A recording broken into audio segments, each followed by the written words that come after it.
Today on Investigate TV Plus, panhandlers attempting to fleece you with posters pleading for donations to pay for a child's funeral. However, our investigation reveals in some instances the children are alive and the signs are just one big scam. Plus, and when we apply contrast, it gives us a much better definition of the bruising behind the ear. New technology goes beneath the surface to provide evidence and bring justice to domestic violence survivors. And the Vineyard empowering women to conquer a male-dominated industry, one grape at a time. From the water to the wine, you're involved with every step of it. And I love that about it. In-depth stories that inform and inspire. You're watching Investigate TV Plus. Whether it's a natural disaster or the death of a loved one, people often turn to the generosity of others to raise money in the face of a tragedy. But what happens when that fundraiser turns out to be a scam and instead of an online campaign, it's a person on a busy street corner? Reporter Kristen Crowley takes a look at one cross-country con playing on people's heartstrings with fake funerals and speaks to a government expert about what you can do to protect yourself. It's hard to look at this sign and not feel compassion. A young boy's life cut short, a plea for help to pay for his funeral. My heart was so touched that I was going to go back to our congregation to raise funds. Pastor Fred Matthews in Nashville is grateful he didn't end up doing that after he noticed the same people with those signs week after week. I began to actually kind of question, because it's taking a long time to have this funeral or whatever. Excuse me, hi. Our investigators tried to learn more details from the sign holders. Who is on this poster? Family. Your family? Yeah. Did this happen here? Yeah. In Nashville? Yeah. Others didn't have answers. Listen, I want to ask you guys a couple questions. They just ran away. But after extensive online research, it turns out the little boy in this poster, 6-year-old Oscar, was actually a 7-year-old child who went missing in Bucharest 9 years ago. His real name, Matej. This may be something larger than a Nashville thing. Turns out it is. We found similar signs in Missouri. They were asking for a funeral for a 15-year-old child. Indiana, and California. One of the guys admitted that he was doing it so he could raise money for his rent. In San Bernardino County, 2 groups were arrested for the scam.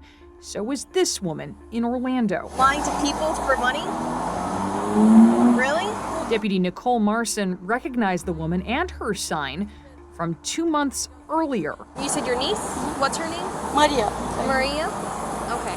And when did she pass? 3 days ago. 3 days ago? Okay. So in September, did you have another niece named Maria that passed? Huh?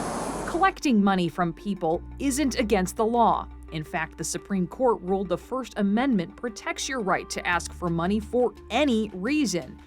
But the statement has to be truthful. It has to be accurate. That's what the law requires. If it's not true, it's illegal. Lois Greisman works at the Federal Trade Commission, which aims to protect consumers from fraud and scams. Does the FTC know how prevalent this scam is, where people are holding up signs for funerals that are not real? Very hard to say. Very, very hard. We know that consumers who complain to the government are the tip of the iceberg. Back in Orlando, the deputy tries to get the woman with this fake sign to come clean. What is it that you need help with? How can I help you? Rather than you coming out here with your kids, collecting money and lying to people about it. The woman doubles down. I don't lie. The officer arrests her on fraud-related charges. She's now on probation for 3 years. What can the consumer do to protect themselves or to recognize whether something like that might be a scam? It's very hard to trust somebody on the street corner with a sign asking for money for a funeral. And nothing short of really asking them a name and doing some searching yourself is going to uncover whether that's real or not. Some of the pictures, like in the case of the little boy Oscar we showed you, are ripped from the internet, but others, like in San Bernardino, use actual pictures of family members or friends who are in on the scam. The FTC spokesperson went on to say you should only donate your money to groups and people you trust. If you or someone you know has been the victim of a fake funeral scam, contact the FTC at reportfraud.ftc.gov. Every year in the United States, the National Coalition Against Domestic Violence says more than 10 million adults experience some type of domestic violence. And the prosecutor we spoke to says strangulation is one of the most difficult forms of domestic violence to prosecute. A report by the Brain Injury Association of America says strangulation victims may have no visible injuries, yet they may suffer serious internal injuries or die days or even weeks later due to other medical complications. Reporter Peyton Marshall examines how prosecutors and detectives are using a new type of camera to reveal injuries not visible to the naked eye. Domestic violence prosecutor Connor Wood says this will be a big help in prosecuting domestic violence cases. We've had some difficulty just with standard picture taking, convincing juries, convincing judges that dark spots on an already dark complected person are actually an injury caused by this defendant. The Cortex camera is able to pull out bruises or even scratches, revealing injuries to their true extent. Why is this something that you're so passionate about? Because I hate hearing the phrase that a person wasn't, quote, injured enough to have been abused. That's a statement that I've heard now in two consecutive juries that I have done with persons of African American descent. What they could see on the surface did not match up with their idea of what an abuse victim looks like. It's really hard to see, but she's got a little red mark here and a little red mark there. And it's very hard when you have this to show to the police or law enforcement and maybe you're seeking a temporary protection order. Forensic examiner Christine Hazard demonstrates how the Cortex camera works. She says these red marks are from a belt. And then we apply the contrast. You can get the side-by-side photo where you have a better definition of the red marks on the arm of the injury on the darker skinned person. Wood reflects on some of her recent cases of domestic violence. A person had been grabbed by their upper arm, and in the pictures you could see dark spots that matched up to where fingerprint bruises would have been. Jury was not convinced that they were fingerprint bruises. They believed that they were deviations in the person's natural skin tone. In the other instance, a person had been punched in the eye. This person had particularly dark complexion, and you could see some swelling and shadowing, but they said that that person was not, quote, injured enough to have been punched full force in the face by a grown man. Wood says the jury didn't believe the survivors. Capture. Take a close look here and you can see the comparison of contrasted images, showing abrasions, contusions, and evidence of strangulation. We look for this very subtle bruising right behind the ear. They call that the sternocleidomastoid muscle. So when there's some kind of, perhaps they lift them this way, or if there's any pull on the neck where they're struggling, they can pull this muscle behind the ear. Strangulation can be hard to prove, but this very hard technology helps that. Yes, in a majority of cases where strangulation is the method of abuse, there are no visible physical injuries. If a person is strangled in a domestic violence relationship, they are 750 times more likely to be killed by their abuser. But watch how Hazard uses the Corflex Flow camera to reveal proof of strangulation. And when we apply contrast, it gives us a much better definition of the bruising behind the ear. These photos from the Cortex Flow camera reveal the subtle signs of strangulation, like broken blood vessels in the eyes and inside the mouth. Hazard says strangulation victims can't see this evidence on themselves, which is why the imaging is so powerful. When you show them the pictures, it's like you're validating them, and it's almost like you see a light go off in their head that it's real. And we want to remind you that help is available. If you or someone you know is in an abusive relationship, you can call the domestic violence hotline at 1-800-799-7233. The hotline is available 24 hours a day, 7 days a week. Domestic violence survivors in Arizona are getting help from a group of women who are cultivating change. Coming up, how they're turning a passion for wine into a purpose in breaking barriers in an industry dominated by men. Then later, many Americans take melatonin to help them catch some Z's. But does this supplement really help you get a better night's rest? The Medical Mythbuster breaks down the facts about this popular sleep aid and why it may not help the early bird get the worm.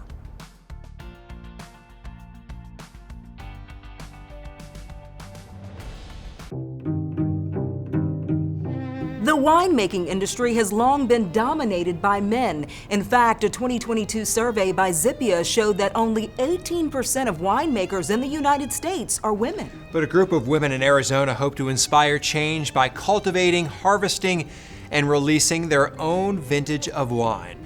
Reporter Susan Campbell takes us to a vineyard in the foothills of Sedona, Arizona, and introduces us to the women who are reimagining what it means to be a winemaker. This is Syrah 525. The grapes here at House Mountain were grown by women.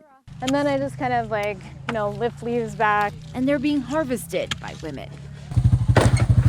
16 of them, some first-timers, some picking pros. At some point when you work with the person across from you, you get into kind of a dance where we kind of zigzag, and so that we're not exactly across from each other, just enough that I can kind of cut my fruit, she can cut hers. They're all volunteers, led by Gail Glomsky. We worked a whole season, so from about January when we started pruning, we have cared for these vines. Now is the moment where the vines are giving back.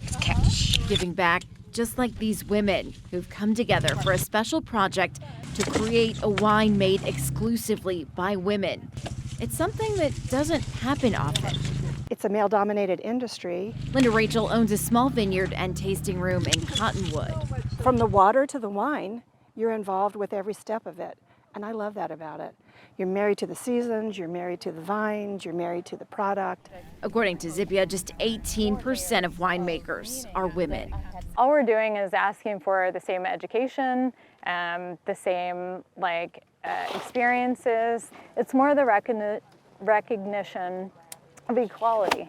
Ultimately, the grapes from these two rows will end up producing 77 cases of wine.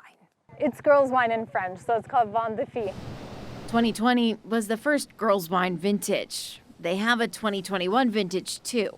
They were incredible. You could only expect something really great to come when you put a lot of good energy into it. But Mother Nature didn't cooperate in 2022. Last year we got frosted, and so it wiped out specifically our girls' wine. We had no grapes, so we had no wine. That's what makes this harvest especially satisfying. You pick a bottle and you're drinking it. It was a year of hard labor to make that wine. It's a labor of love, but don't get love confused with romance. It's very romantic. Everybody wants to own their vineyard and work outside.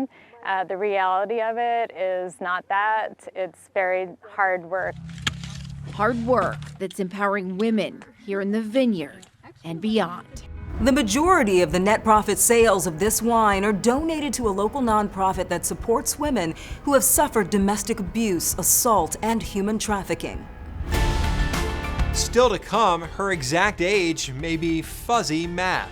I'm only 71 or 2 or 3 or 4. Keep going. You'll see why she's been inspired to keep going on her bicycle well past her 70s and 80s. But first, busting melatonin myths. We take an in-depth look at the benefits of the popular sleep aid and why it could make some sleep problems even worse.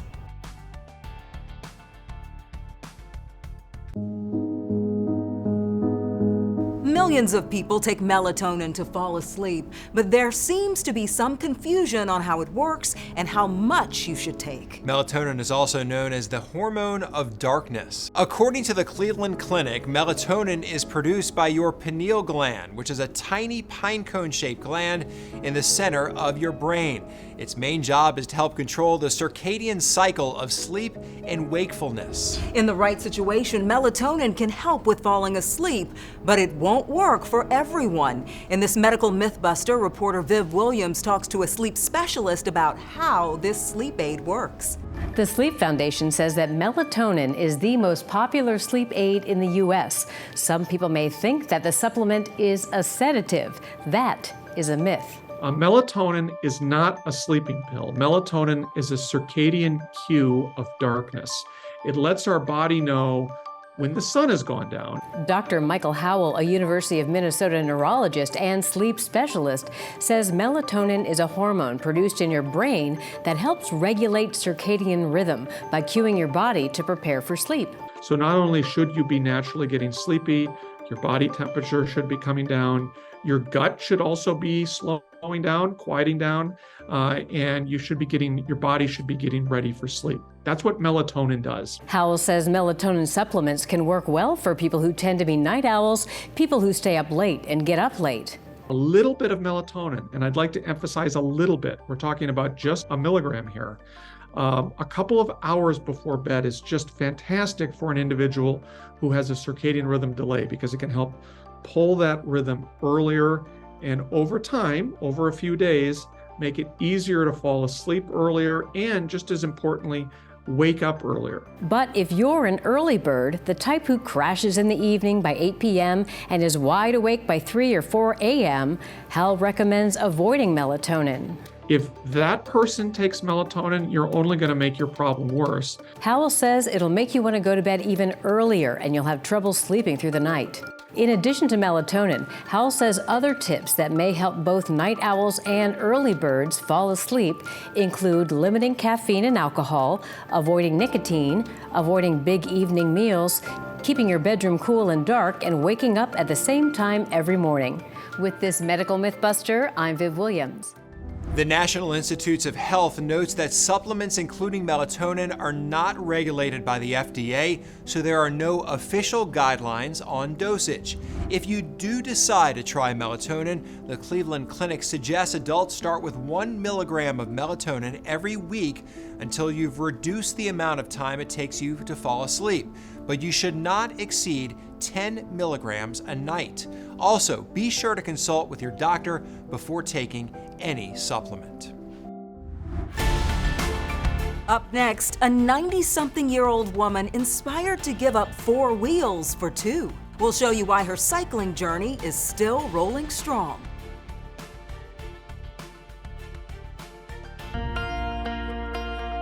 I don't ask them how old they are. Like I did to you? Yeah, right. I wouldn't do that. Lindy Millington is on the ride of her life. At 92 years young, Lindy does something most people who are decades younger haven't even tried.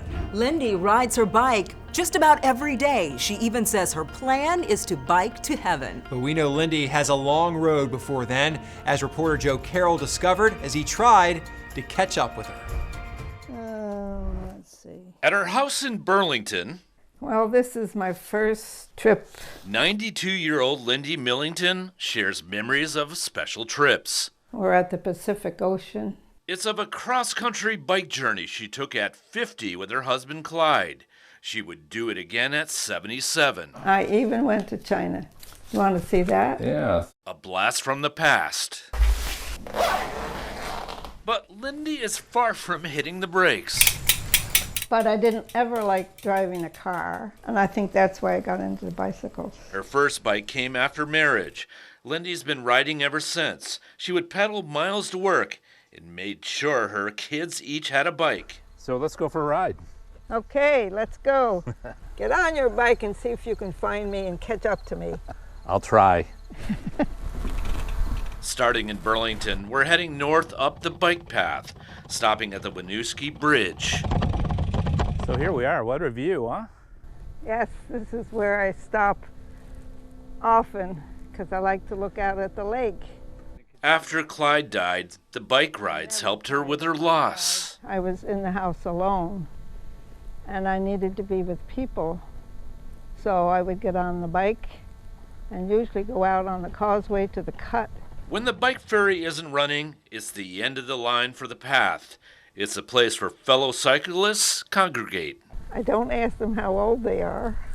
Like I did to you? Yeah, right. I wouldn't do that. Trying to keep up with you. Oh. The trek continues into Colchester. Did I impress you with that hill climb? Yes, you did. Good for you. Sensing sarcasm, I asked Lindy not to spin the story, but tell it to me straight.